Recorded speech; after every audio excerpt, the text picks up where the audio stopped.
Now, rumor has it that our city hotels, for example, are running an occupancy of around 75 to 80% these days. But given the fact that in December, which was one of the best months of the year, they were running at full capacity, what's the reason for this drop? This question has been asked by several people. People use the term that there's a drop. But I don't think it is correct to compare December to January. You have to compare January to January. If you look at last year, January, the arrivals only about 51,000, and we will definitely exceed that. So the comparison should not be last December to January. January to January, there's definitely an increase. I think that's the normal expected number. So we are expecting tourist arrivals for the ICC World Cup to be held in February. What are your expectations in terms of spending, in terms of arrival, image building, and even employment generation?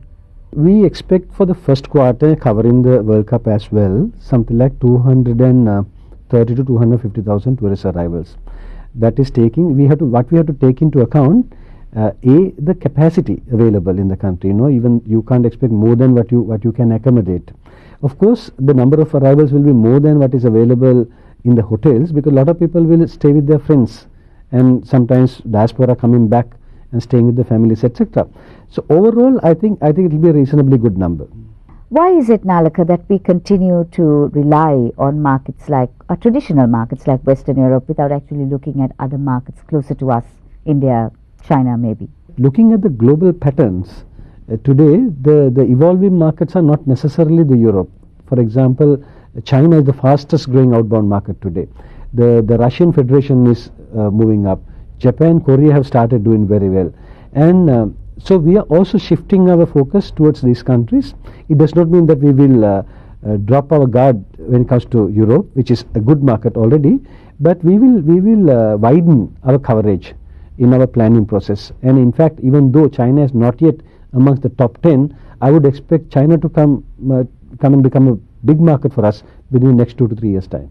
So what are we doing market-wise, marketing-wise, to woo the Indians, the Chinese, and even the Japanese to our shores?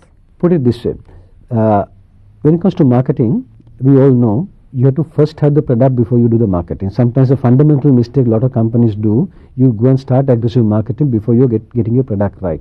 I am a strong believer, during the next 1 to 2 years, we must focus on the product. We must make sure our infrastructure, our facilities, our service standards, and all these things come to international standards before we do aggressive marketing.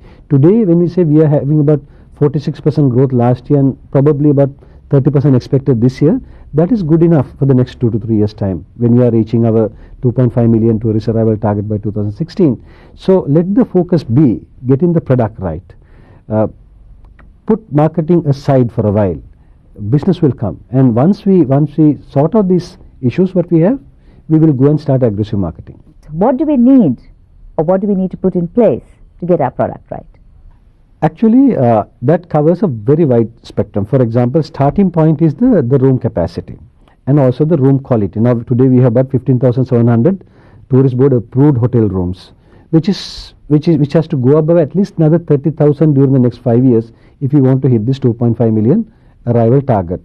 And increase the numbers alone is not good enough. We have to improve the quality, because 2.5 million compared to the rest of the region is not a big number. Now Malaysia gets about 25 million tourist arrivals. Thailand, Singapore, all exceeding 50 million tourist arrivals a year. Then why are we targeting 2.5 million?